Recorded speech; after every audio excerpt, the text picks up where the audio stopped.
योगेन चित्तस्य पदेन वाचा मलं शरीरस्य च वैद्यकेन यो अपाकरोत्तं प्रवरं मुनीनां पतञ्जलिं प्राञ्जलिरानतोऽस्मि। न तोऽहं कामये राज्यं न सुखं न च पुनर्भवं कामये दुःखतप्तानां प्राणिनामार्तिनाशनम्। नमस्कार।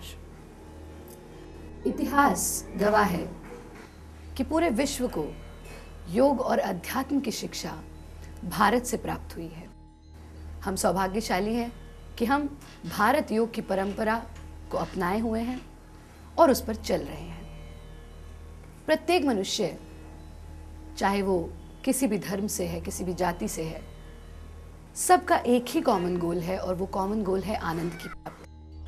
हम इतना सब कुछ सिर्फ आनंद की प्राप्ति के लिए करते हैं, लेकिन आनंद ना कोई वस्तु है, ना कोई चीज़ है जिसे हम ले सकते हैं। आनंद कैसे प्राप्त किया जाए? जब हम सांसारिक चीज़ों में आनंद की तलाश करने लगते हैं तो आनंद हमें नहीं मिल पाता है। We all want eternal bliss, और वो इटर्नल ब्लिस हमें मिलता है सिर्फ और सिर्फ साधना के माध्यम से। निश्चित रूप से इस तन को हमें स्वस्थ रखना है, क्योंकि इसलिए नहीं कि ये भोगायतन है, बल्कि इसलिए क्योंकि ये मोक्षायतन है। शरीर माध्यम खलु धर्म साधनम। इस शरीर के माध्यम से ही हम मोक्ष की प्राप्ति कर सकते हैं। इस अवेयरनेस के साथ शरीर को स्वस्थ रखना है। निश्चित रूप से योग विद्या मात्र तन की विद्या नहीं है, ये हमारे मन को स्वस्थ रखती है, हमारी आत्मा को उन्नत करती है। लेकिन जैसे मैंने कहा कि शरीर माध्यम खलु धर्म साधनम, यानी आप जहां से हैं आपको अपनी यात्रा वहीं से आरंभ करनी है। अगर शरीर ही स्वस्थ नहीं है तो हम मन को स्वस्थ करने की बात कैसे करेंगे? अगर शरीर ही स्वस्थ नहीं है, अगर आप आसन में स्थिर होकर के ही नहीं बैठ सकते और हम सीधा ध्यान की बात करें तो आप कहेंगे नहीं नहीं, अभी तो मेरा ध्यान मेरी कमर के दर्द पर लगा हुआ है। यानी सबसे पहले अपने तन को स्वस्थ रखना, और जैसे जैसे तन स्वस्थ होता जाए तो मन को स्वस्थ रखना और उसके साथ साथ आत्मा को स्वस्थ रखना। निश्चित रूप से अलग पड़ाव हम इस जीवन में देखते हैं, अलग अलग उम्र में अलग अलग समस्याएं हम झेलते हैं, और ऐसी ही एक समस्या खास तौर पे महिलाओं के जीवन में आती है, जो है मेनोपॉज की स्टेज। मेनोपॉज की स्थिति आनी ही आनी है, इसलिए उसको देख करके परेशान होना, इरिटेट होना, झुंझलाना, गुस्सा करना, ये सब बेकार है। क्योंकि जैसा हमने पहले भी कहा कि ईश्वर है यत् करोति शोभनम करोति, वो जो करता है अच्छा ही करता है। ये स्टेज आपके जीवन में आनी ही आनी है, और इसको इस तरह से एक्सेप्ट करें कि दिस हैज़ टू कम। ऐसा करेंगे तो ख़ास तौर पे जो 40 साल की उम्र को क्रॉस कर जाती हैं हमारी माताएं, वो झुंझलाने लगती हैं, इरिटेट होने लगती हैं, बहुत जल्दी गुस्सा आ जाता है, किसी भी बात पर परेशान हो जाती हैं। ये सब चीज़ें मेनोपॉज के कारण ही होती हैं। मेनोपॉज ना हो ऐसा ना कोई योग बना है, ना कोई दवाई बनी है, क्योंकि ये तो होना ही है। लेकिन मेनोपॉज की स्थिति को भी, इस टाइम पीरियड को भी आप कितनी सहजता से पार कर जाएंगे, ये निश्चित रूप से आपको भारत योग सिखाएगा। भारत योग की वो क्रियाएं जिनका आप रेगुलर अभ्यास करेंगी तो मेनोपॉज से होने वाले जो साइड इफ़ेक्ट्स हैं या मेनोपॉज के कारण होने वाली जो परेशानियां हैं वो निश्चित रूप से नहीं होंगी।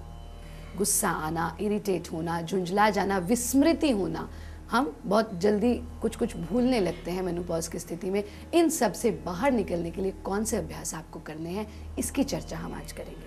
और ऐसा नहीं सोचना कि अरे 40 के बाद ही ये अभ्यास शुरू करेंगे। अगर आप जिस भी उम्र में हैं, अगर 16 साल की बच्चियां अभी से ये अभ्यास करना शुरू कर दे तो वो 40 तक आते आते उनको किसी भी प्रकार की कोई समस्या मेनोपॉज के दौरान नहीं होगी। लेकिन जब जागो तभी सवेरा, ऐसा भी नहीं सोचना कि अब तो हम 40 के हो गए तो अब हम कैसे करें। यानी आप जिस भी उम्र में हैं, जिस भी स्थिति में हैं, आप वहीं से अपनी यात्रा आरंभ कर सकते हैं, योग का अभ्यास कर सकते हैं। इन क्रियाओं का रेगुलर अभ्यास करें। मेनोपॉज जैसी बड़ी समस्या भी बहुत सुगमता से समय के साथ पार हो जाएगी। सबसे पहला अभ्यास लेंगे सूर्य नमस्कार का अभ्यास। और आपने देखा होगा कि कभी कभी, क्योंकि जिसका हम चिंतन करते हैं उसके जैसे ही हम बनते चले जाते हैं। कभी कभी आपने देखा होगा कि पति पत्नी जो बहुत सालों से एक साथ रह रहे हैं उनकी शक्ल भी एक जैसी हो जाती है। ऐसा इसलिए होता है क्योंकि वो एक दूसरे को 24 घंटा देख रहे हैं, तो वो उसके जैसे होने लगते हैं। यानी जिसका चिंतन हम निरंतर करते हैं, जिसके बारे में हम निरंतर सोचते हैं, हम उसके जैसे होने लगते हैं। और इसीलिए सूर्य नमस्कार, यानी सूर्य प्रत्यक्ष देवता हैं। सूर्य का यदि हम चिंतन करते हैं, सूर्य की आराधना करते हैं, सूर्य को अपनाने का प्रयास करते हैं, तो निश्चित रूप से हम भी सूर्य की तरह दमकने लगते हैं और आनंदमय जीवन को प्राप्त करते हैं। सूर्य नमस्कार के लिए अपने आसन पर सीधे खड़े हो जाएंगे। ये ध्यान रखें कि आप जो भी अभ्यास करेंगे वो समतल यानी समान होना चाहिए। आपका प्लेटफॉर्म बिल्कुल प्लेन होना चाहिए। गुदगुदी गद्दे पर या किसी भी आड़े तिरछे प्लेटफॉर्म पे आप योग का अभ्यास नहीं करेंगे। अपने आसन पर सीधे खड़े हो जाएंगे और पूर्व की तरह मुख करके, यानी जहाँ से सूर्य उदय हो रहा है, क्योंकि ढलते सूर्य को कोई प्रणाम नहीं करता है, उदयमान सूर्य की ओर सीना करके और उसकी आराधना करते हुए सूर्य नमस्कार का अभ्यास करेंगे। सीधे खड़े होंगे और नमस्कार की स्थिति में आ जाएंगे। ये ध्यान रखें कि नमस्कार की जो स्थिति है ये सबसे आसान योग क्रिया है, क्योंकि इसमें आपकी माइंड कंट्रोलिंग नर्व्स पर प्रेशर पड़ता है और मन आपके नियंत्रण में आ जाता है। इसीलिए आपकी दादी माँ कहती थी जब भी आप एग्जाम के लिए जा रहे हैं, परेशान होते हैं, कि बेटा थोड़ी देर हाथ जोड़ के बैठ जाता है कि मन आपके नियंत्रण में आ जाए। इस स्थिति में आए, आंखें बंद, और बंद आंखों से सूर्य देव का दर्शन। कहाँ पर दर्शन करें? भ्रू मध्य पर, यानी जहाँ आप तिलक लगाते हैं, जहाँ बिंदी लगाते हैं, स्पेस बिटवीन द आईब्रोज। गहरा श्वास लेना, बंद आंखों से देखना कि सूर्य अपनी तेजस्विता मुझे प्रदान कर रहा है, अपना ओज मुझे प्रदान कर रहा है, अपनी सहिष्णुता मुझे प्रदान कर रहा है, और मैं भी सूर्य की तरह ही तेजस्वी होती जा रही हूँ। ओम आदित्यस्य नमस्कारान् ये कुर्वन्ति दिने दिने जन्मांतर सहस्रेषु दारिद्र्यं नोपजायते। नमो धर्म विधानाय नमस्ते कृत साक्षिणे। नमो प्रत्यक्ष देवाय भास्कराय नमो नमः। अकाल मृत्युहरणं सर्वव्याधि विनाशनं सूर्यपादोदकं तीर्थं जठरे धारयाम्यहम्। ओम तेजो असि तेजो मयि धेहि बलमसि बलं मयि धेहि। ओजो असि ओजो मयि धेहि मन्युरसि मन्युर्मयि धेहि। वीर्यमसि वीर्यं मयि धेहि सहो असि सहो मयि धेहि। ओम सूर्याय नमः। गहरा सांस लेते हुए दोनों हाथों को ऊंचा उठाना और फिर थोड़ा पीछे झुकने की कोशिश। सांस छोड़ते हुए आगे की ओर झुकते जाएं। सांस भरते हुए बाएं पैर को पीछे की ओर फैला दें। हाथों को ऊंचा उठाना,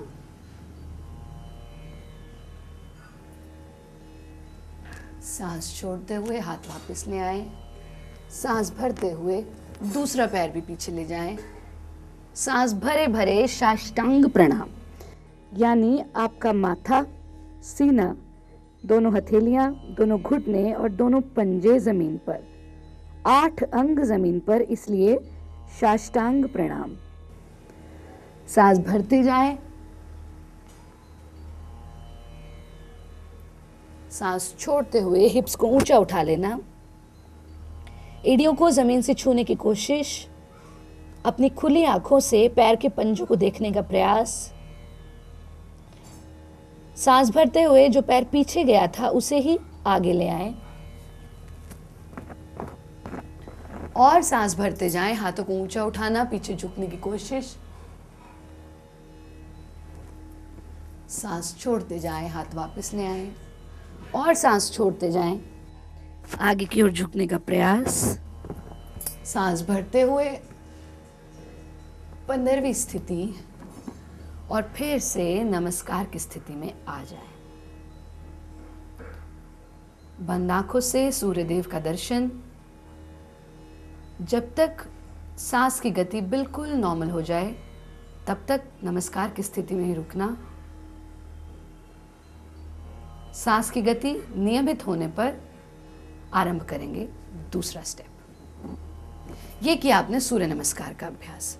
16 स्टेप में हम सूर्य नमस्कार करते हैं। आरंभ में आप 5 राउंड से शुरू कीजिए और फिर बढ़ाते बढ़ाते आप इसको कम से कम 12 राउंड्स तक ले जाएंगे। निरंतर इसका अभ्यास करें। सिर्फ मेनोपॉज की ही समस्या में आपको आराम नहीं मिलेगा, जितनी भी प्रॉब्लम्स हैं उसके लिए सूर्य नमस्कार रामबाण है। सूर्य नमस्कार के बाद जो दूसरी क्रिया का हम अभ्यास लेते हैं वो है रेखा गति। उसको हम खड़े खड़े ही करेंगे, इसको गौर से समझें। गुरुदेव ने कुछ गतियां डेवलप की हैं योग में, और वो हमेशा ऐसा कहते हैं कि गति वो है जो आपको दुर्गति से बचा दे। तो इसलिए दुर्गति से बचना है तो गतियों का अभ्यास तो करना पड़ेगा। कैसे करेंगे रेखा गति? रेखा गति के लिए आप सीधे खड़े होंगे।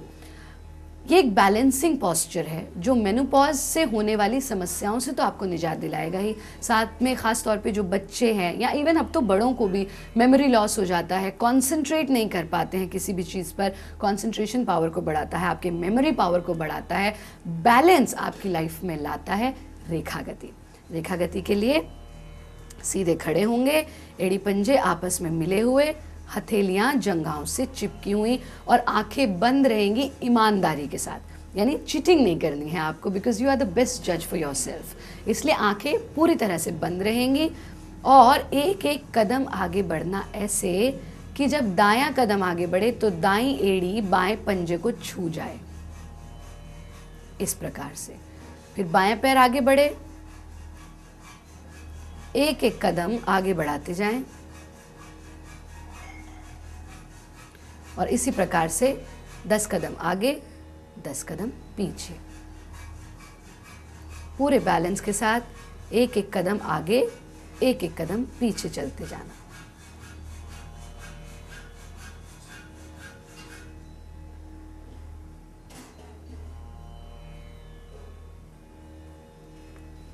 और फिर पैरों को खोल लेंगे, शरीर को बिल्कुल ढीला छोड़ देंगे।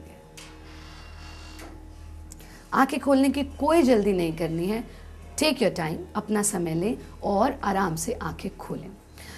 ये ज़रूर ध्यान रखें कि रेखा गति, इसका नाम ही रेखा गति है, यानी you have to maintain a line, एक रेखा को मेंटेन करना है। यानी जब आप पूरे क्रिया को ख़त्म करें तो आप अपने आप को देख भी सकते हैं कि क्या मैं लाइन में था या मैंने अपनी लाइन ब्रेक कर दी। और ख़ासतौर पे हाइपरटेंशन के पेशेंट्स अगर रेखा गति का निरंतर अभ्यास करें तो निश्चित रूप से वो हाई ब्लड प्रेशर की समस्या से निजात पाएंगे। तो रेखा गति रामबाण है कितनी सारी प्रॉब्लम्स के लिए। यानी आप करेंगे इसे मेनोपॉज की समस्या से समाधान पाने के लिए, और एडिशनल आपको बहुत सारी चीज़ें इसके साथ मिल जाएंगी। रेखा गति के अभ्यास के बाद जो अगली क्रिया आप लेंगे वो है उत्कट आसन। उत्कट आसन में आप सीधे खड़े रहेंगे और दोनों पैरों में एक पैर जितना ही गैप दे देंगे। इस स्थिति में आए, हथेलियों को जंघाओं के साथ चिपका लें, नज़र सामने स्थिर रहेगी। हमेशा ध्यान रखिएगा आप जितने भी बैलेंसिंग पॉस्चर्स करते हैं वो आपकी नज़र पर टिके होते हैं। यानी अगर आपकी आंखें अब आपके आई लेवल पर स्थिर हैं, किसी भी एक पॉइंट पर स्थिर हैं, तो आपका बैलेंस अच्छा बनेगा। और इसी तरह से मन की भी स्थिति है, यानी आपके मन की आंखें यदि किसी भी एक जगह पर स्थिर हैं तो डेफिनेटली आपका बैलेंस लाइफ का बिगड़ेगा नहीं और आपकी लाइफ का जो भी ऑब्जेक्टिव है, जो भी एम है, वो आप पा सकेंगे। और ये नहीं सोचना कि मुझसे नहीं होगा, क्योंकि ऐसा क्या है इस जग माही जो सब तुम पा सकते नाही, लेकिन कपोल कल्पना छोड़ो, मेहनत पर विश्वास करो। जीवन में ऐसा कुछ नहीं है जो मनुष्य नहीं पा सकता, क्योंकि हम सब उस परमपिता परमेश्वर की संतान हैं। और जिस तरह से हमारे अंदर अपने माता पिता के गुण आए हैं हेरिडिटी में, वैसे ही हमारे अंदर उस परमपिता परमेश्वर के भी गुण आए हैं। हमें उन गुणों को जागृत करना है निरंतर योग की साधना से। ऐसा मन में सोच करके योगाभ्यास करें तो निश्चित रूप से आपको फल अवश्य मिलेगा। उत्कट आसन के लिए अपनी स्थिति में सीधे खड़े होंगे, आंखों को अपने आई लेवल पर फिक्स कर देंगे। सांस भरते हुए हाथों को ऊंचा उठाना, शरीर को भी ऊंचा उठाना, पूरा शरीर पंजों पर आ जाए, यानी एड़ियां भी ऊंची उठ जाएं। सांस छोड़ते जाएं, छोड़ते जाएं, छोड़ते जाएं और उकड़ू बैठ जाएं। लेकिन इस स्थिति में भी एड़ियां जमीन को नहीं छुएंगी, यानी पूरी क्रिया पंजों पर ही होगी, एड़ी जमीन को नहीं छुएगी। इस स्थिति में थोड़ी देर रुके, फिर सांस भरते जाएं, भरते जाएं, भरते जाएं, फिर पंजों पर आ जाएं सांस छोड़ते हुए हाथ भी वापस, एड़ियां भी वापस और शरीर ढीला छूटा हुआ। Absolute relaxation. मन की आंखों से अपने आप को देखना, अपने अंदर आए चेंजेस को देखना, पॉजिटिव चेंजेस को देखना, और ये पॉजिटिव चेंजेस आपने प्राप्त किए हैं भारत योग की साधना से।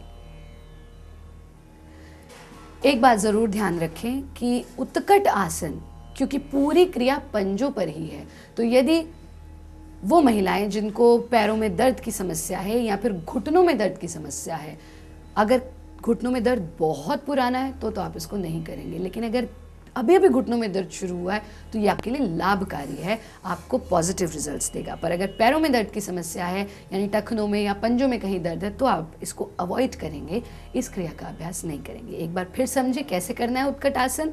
पूरी क्रिया को पंजों पर करना है, एड़ी जमीन से छुएगी ही नहीं। अपनी स्थिति में आए, सांस भरते जाएं, यहां पर यथा सामर्थ्य रुकें, सांस को भी रोकने का प्रयास करें। सांस छोड़ते जाएं, पंजों पर ही बैठ जाना उखड़ू स्थिति में, एड़ियां अभी भी जमीन को नहीं छुएंगी। यहां पर यथा सामर्थ्य रुकें, सांस भरते जाएं, पूरे खड़े हो जाएं, अभी भी एड़ियां जमीन पर नहीं, और फिर धीरे धीरे हाथ भी वापस, एड़ी भी जमीन पर आ जाएगी और शरीर ढीला छूट जाएगा। एक चीज जरूर ध्यान रखें कि जितने भी फॉर्म्स ऑफ एक्सरसाइजेस हैं, व्हाई योगा इज डिफरेंट, योग अलग क्यों है बाकी फॉर्म ऑफ एक्सरसाइजेस से, क्योंकि जैसे अभी आपने उत्कट आसन किया, 3 सेकंड्स में आप श्वास लेते हैं, 6 सेकंड्स तक श्वास को होल्ड करते हैं और 3 सेकंड्स में ही श्वास छोड़ देते हैं। Simple mathematics, 12 seconds is equal to 1 breath, यानी कि 1 मिनट में, यानी 60 सेकंड्स में आप 5 सांस लेते हैं सिर्फ, और अपनी normal day to day life में आप कम से कम 20 से 25 श्वास लेते हैं 1 मिनट में। And longer breathing means longer span of life, shorter breathing means shorter span of life. जैसे आपने देखा है, कुत्ता बहुत जल्दी जल्दी सांस लेता है और वो मुश्किल से 12 या 13 साल जीता है, लेकिन हाथी खूब लंबा सांस लेता है और वो 100 साल तक जीता है। इसलिए life is all about choices. जब हम योगा अभ्यास करते हैं तो हमारी श्वास नियंत्रित होती है, लॉन्गर ब्रीदिंग होती है, तो लॉन्गर स्पैन ऑफ लाइफ होता है। और यौगिक एक्सरसाइजेस आपके ऑर्गन्स को एक्सरसाइज देती है, वो मस्कुलर एक्सरसाइज नहीं है। ये किया आपने सूर्य नमस्कार का अभ्यास, उत्कट आसन का अभ्यास और रेखा गति का अभ्यास। इसके बाद आप लेंगे भुजंग आसन का अभ्यास, पेट के बल लेट करके, यानी वज्रासन में बैठे और यहां से धीरे धीरे से आगे की ओर बेंड होते जाएं, पेट के बल लेट जाएं। हथेलियां कंधों के नीचे टिका दें, कोहनियां जमीन पर छुए रहेंगी, यानी कोहनियों को उठाना नहीं है। सांस भरते हुए चेहरा ऊंचा उठाएं, सीना भी ऊंचा उठा लें, पैर पीछे सांप की पूंछ की तरह ही लंबे रहेंगे। पूरा वजन नाभि पर और कमर पर, यानी हाथों पर कोई भी वजन नहीं रहेगा। सांस छोड़ते जाएं, वापस पूर्व स्थिति में आ जाएं, हाथों का तकिया बना लें, शरीर को ढीला छोड़ दें।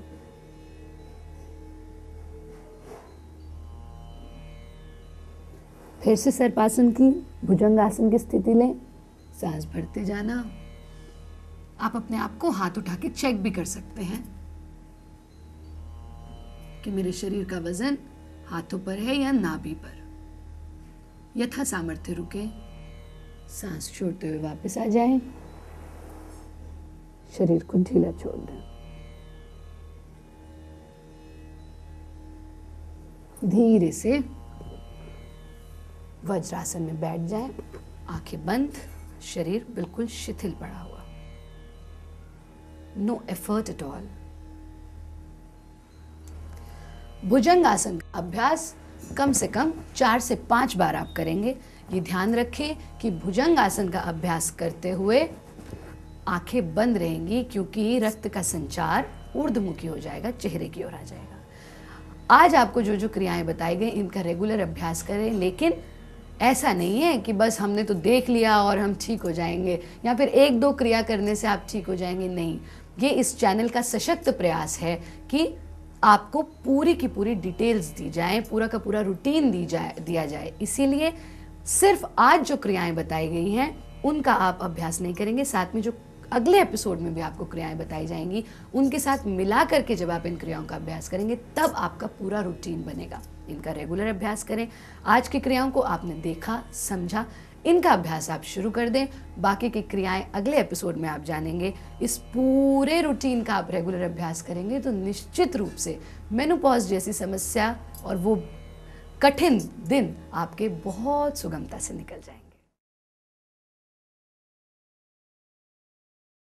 ओम अखंडमंडलाकारं व्याप्तं येन चराचरं तत्पदं दर्शितं येन तस्मै श्रीगुरवे नमः। सर्वे भवन्तु सुखिनः, सर्वे सन्तु निरामया, सर्वे भद्राणि पश्यन्तु, मा कश्चित् दुःखभाग् भवेत्। नमस्कार। पिछले एपिसोड में हमने चर्चा की कि कौन कौन से आसन आप कर सकती हैं मेनोपॉज की स्थिति से सुगमता से पार करने के लिए। मेनोपॉज की स्थिति एक ऐसा टाइम पीरियड सभी माताओं के जीवन में आता है 40 की उम्र के बाद, जिसमें छोटी छोटी बातों पर गुस्सा आना, इरिटेट हो जाना, पैरों में क्रैम्प्स हो जाना, जॉइंट्स में पेन शुरू हो जाना, या फिर झुंझला जाना, मूड स्विंग्स होना, ये सब समस्याएं बहुत आम हो जाती हैं। और हमने पिछले एपिसोड में भी बताया कि यदि आप भी इन परिस्थितियों से गुजर रही हैं तो निश्चित रूप से ये क्रियाएं आपके लिए हैं। या फिर नहीं भी गुजर रही हैं तो जिस भी उम्र में, जिस भी समय में, जिस भी स्थान पर आप हैं, आप इन क्रियाओं का निरंतर अभ्यास शुरू करें तो ये समस्या, यानी इस समस्या, क्योंकि ये समस्या तो आनी ही आनी है, लेकिन इससे होने वाली परेशानियों को आपको फेस नहीं करना पड़ेगा। पिछले एपिसोड में कुछ क्रियाओं के बारे में आपने जाना, उन्हें समझा। आज उसी के कंटिन्यूएशन में आगे की कौन कौन सी भारत योग की क्रियाएं आप करेंगे मेनोपॉज जैसी समस्या के टाइम को आसानी से बीत जाने के लिए, बिता देने के लिए, वो हम जानेंगे। कंटिन्यूएशन में जो पहला अभ्यास आप लेंगे वो है धनुरासन का अभ्यास। धनुरासन के लिए पेट के बल लेट जाएंगे और यथानाम तथा गुणा, यानी धनुर की ही आकृति बना लेनी है। पेट के बल लेटेंगे,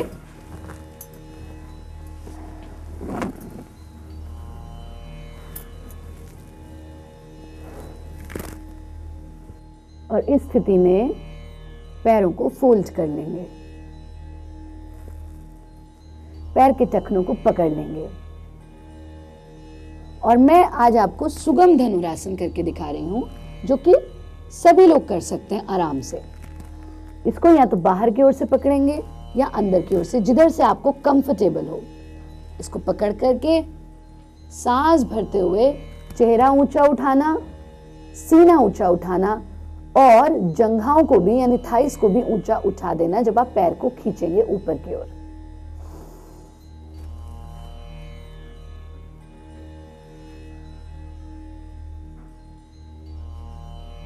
यथा सामर्थ्य रुकें, सांस छोड़ते हुए पैरों को भी वापस ले आए, सीने को भी वापस ले आए, सर को भी वापस ले आए, हाथों का तकिया बना लें, शरीर को ढीला छोड़ दें।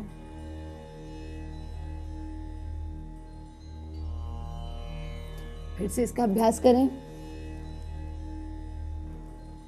पैरों के टखनों को, एंकल्स को पकड़ लेना, सांस भरते जाएं।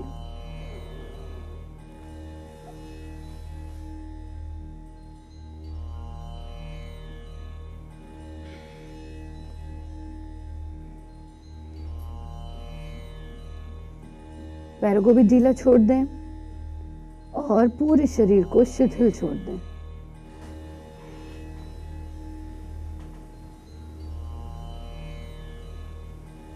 फिर धीरे से सर्पासन की स्थिति में आकर के वज्रासन में बैठ जाएं, आंखें बंद, शरीर बिल्कुल रिलैक्स्ड।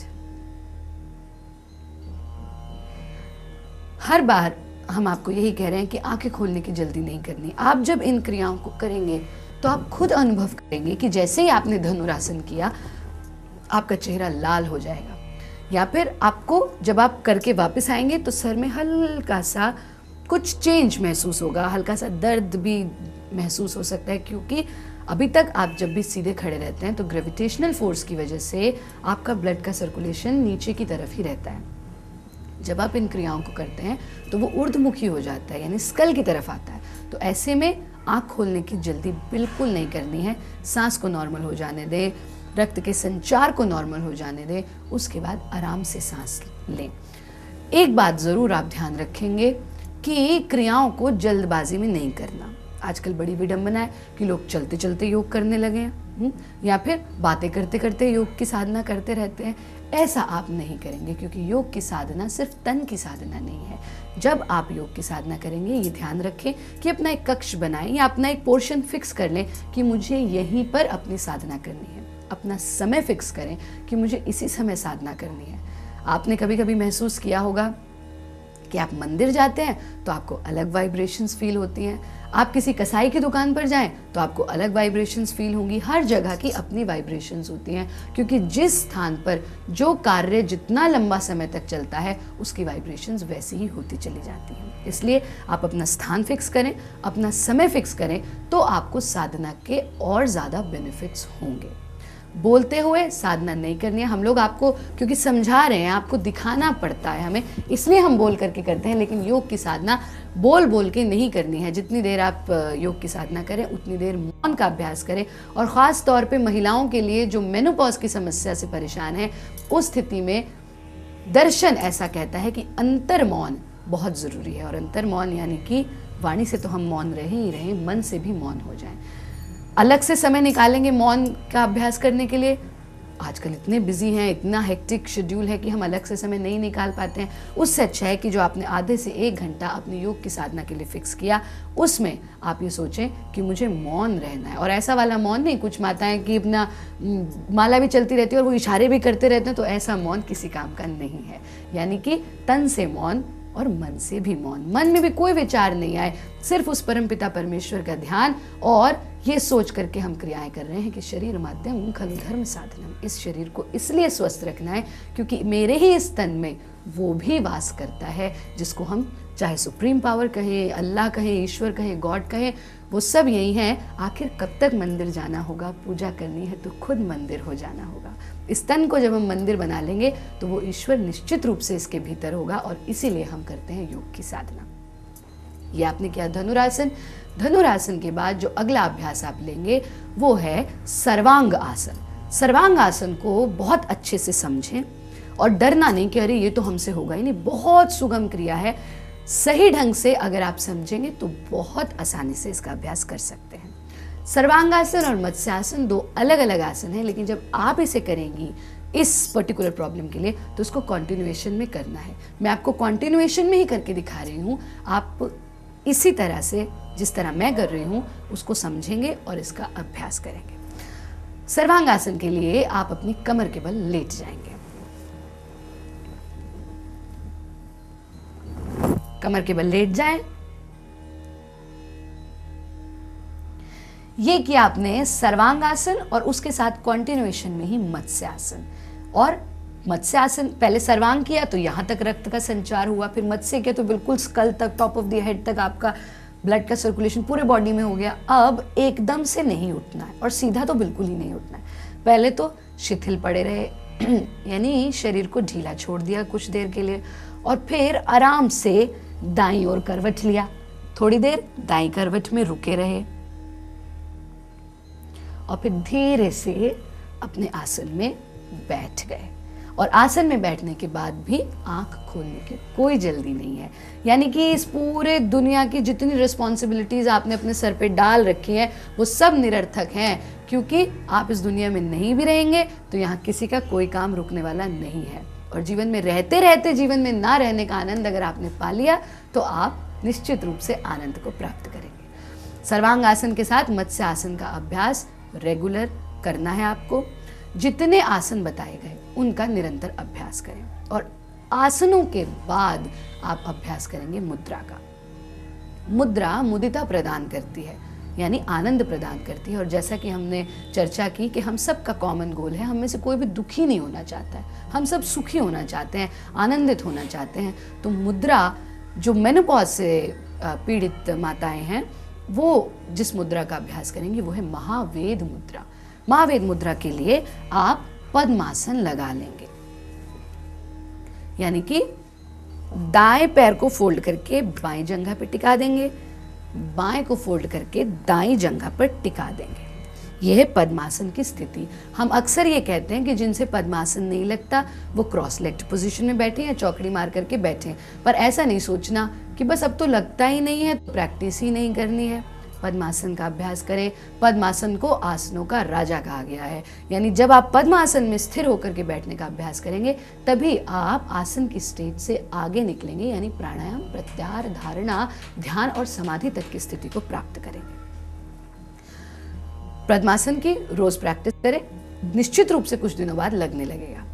पद्मासन में बैठेंगे, हाथों को साइड्स में टिका देंगे, जीभ का पाइप बना करके सांस लेना है। जीभ का पाइप कैसे बनाएंगे?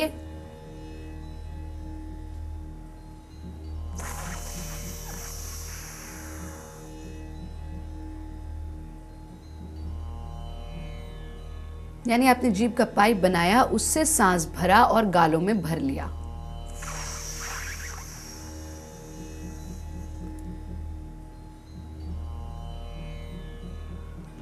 और फिर चिन लॉक लगा दिया।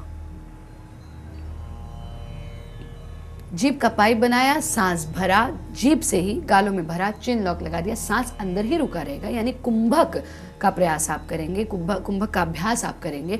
हाथों को यहाँ टिकाया और फिर ताड़न करना है ऐसे कि आपके हिप्स, आपके बटक्स जमीन पर चोट करेंगे। लेकिन ये ध्यान रखें कि आपकी सिट बोन्स पर आपको इस चोट को महसूस नहीं, यानी चोट आपके सिट बोन्स को नहीं होनी चाहिए, सिर्फ हिप्स पर आपको चोट महसूस होनी चाहिए।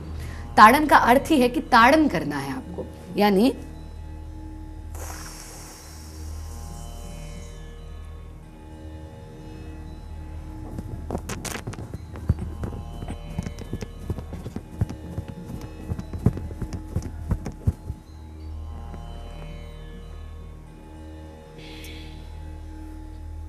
जब लगे कि मैं और सांस को अंदर नहीं रोक पा रही हूं तो फिर चिन लॉक खोल देंगे और नाक से श्वास छोड़ देंगे। थोड़ी देर रिलैक्स्ड पोजीशन में और फिर एक राउंड और करेंगे महावेद मुद्रा का।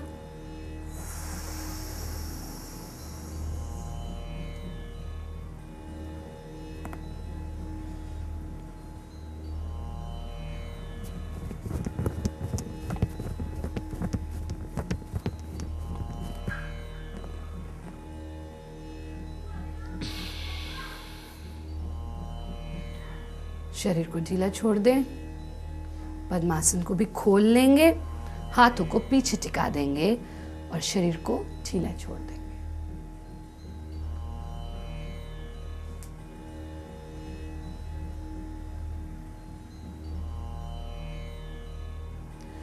महावेद मुद्रा का निरंतर अभ्यास करेंगे तो मेनोपॉज का समय तो आसानी से निकल ही जाएगा।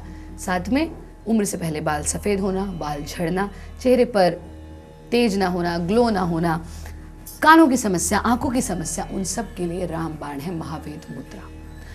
महावेद मुद्रा के अभ्यास के बाद आप लेंगे प्राणायाम का अभ्यास। सबसे पहला प्राणायाम जो आप करेंगे वो है कपालभाति प्राणायाम। ध्यान रखें कि कपालभाति प्राणायाम और क्रिया में अंतर है। आपको क्रिया नहीं करनी, आपको प्राणायाम करना है, क्योंकि दर्शन कहता है कि प्राणानाम आयामः इति प्राणायामः।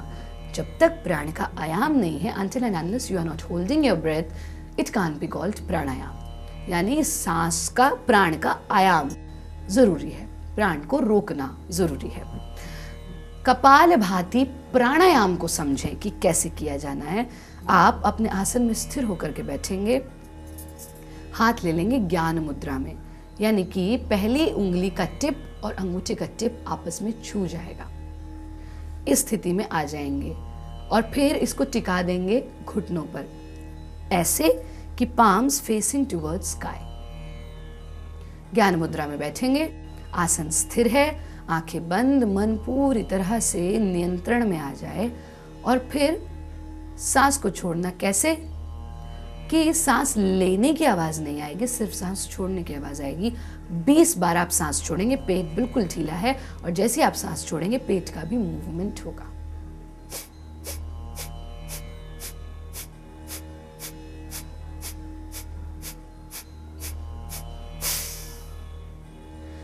बीसवां श्वास पूरा गहरा छोड़ देंगे और फिर त्रिबंध यानी तीनों बंद लगाने, सांस बाहर छूटा ही रहेगा। पहले आप अपने गुदा को संकुचित करेंगे, अपने एनस को संकुचित करेंगे, कॉन्ट्रैक्ट करेंगे, फिर आप अपने एब्डोमेन को यानी पेट को कॉन्ट्रैक्ट करेंगे और फिर आप चिन लॉक लगा देंगे। यहाँ पे एक गड्ढा है और उस गड्ढे में कंठकूप में आप अपनी चिन को, ठुड्डी को लगा देंगे। 20वां श्वास गहरा छोड़ा, पहले मूल बंद लगाया, फिर उद्यान बंद और फिर जालंधर बंद।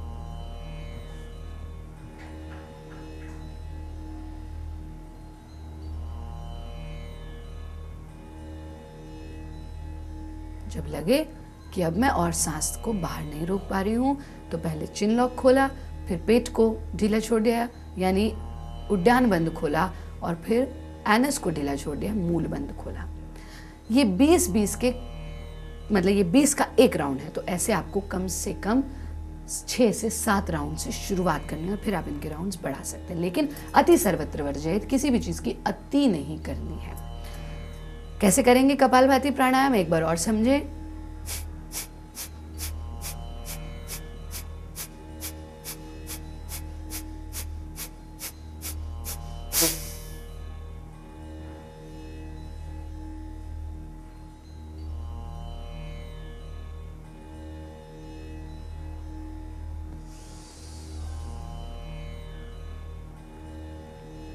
ये 20-20 के कम से कम 6 से 7 राउंड आप लेंगे। और इसके बाद जो अंतिम अभ्यास आप लेंगे वो है नाड़ी शोधन प्राणायाम। और नाड़ी शोधन प्राणायाम का पहला स्टेप आप सब जानते हैं, इतनी बार हम लोगों ने इसको दिखाया कि इक्वलाइजेशन यानी जितने समय में सांस लेना है उतने ही समय में सांस छोड़ना है।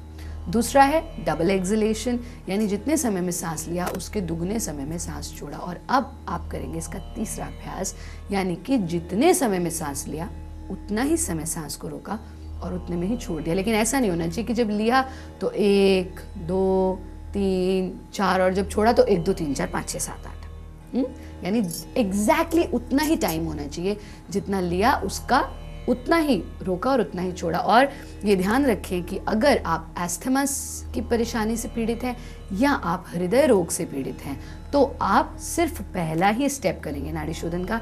यानी एस्थमेटिक पेशेंट्स और हार्ट पेशेंट्स कोई भी वो क्रिया नहीं करेंगे जिसमें कि सांस को रोकना पड़ रहा है। सिंपल सी बात ये है कि आपको सांस को रोके बिना करना है, यानी जिसमें नेचुरल फ्लो है ब्रेथ का वो उस अभ्यास को करेंगे। बाकी सभी सांस को रोक करके अभ्यास कर सकते हैं। नाड़ी शोधन प्राणायाम कैसे करेंगे? आपने देखा, चेक किया कि मेरा कौन सा स्वर चल रहा है। दायां स्वर चल रहा है तो बाएं को दाएं हाथ की अनामिका से यानी तीसरी उंगली से बंद कर लेंगे और दाएं स्वर से सांस भरते जाएं, भरते जाएं, भरते जाएं। जितनी देर में श्वास भरा उतनी ही देर श्वास को रोकना और फिर बाएं से श्वास छोड़ते जाएं, छोड़ते जाएं, छोड़ते जाएं। फिर बाएं स्वर से ही यानी जिससे सांस छोड़ा है उसी से सांस भरते जाएं, भरते जाएं, भरते जाएं। फिर सांस को रोका, दाएं से सांस छोड़ते जाएं, छोड़ते जाएं, छोड़ते जाएं। कम से कम 6 से 7 मिनट तक आप नाड़ी शोधन प्राणायाम का अभ्यास करेंगे। ये तो हुई क्रियाओं की बात। अब क्योंकि योग सिर्फ कसरत नहीं है, योग एक जीवन शैली है, यानी आपको थोड़ा सा बदलाव अपनी जीवन शैली में लाना है। क्या बदलाव लाना है?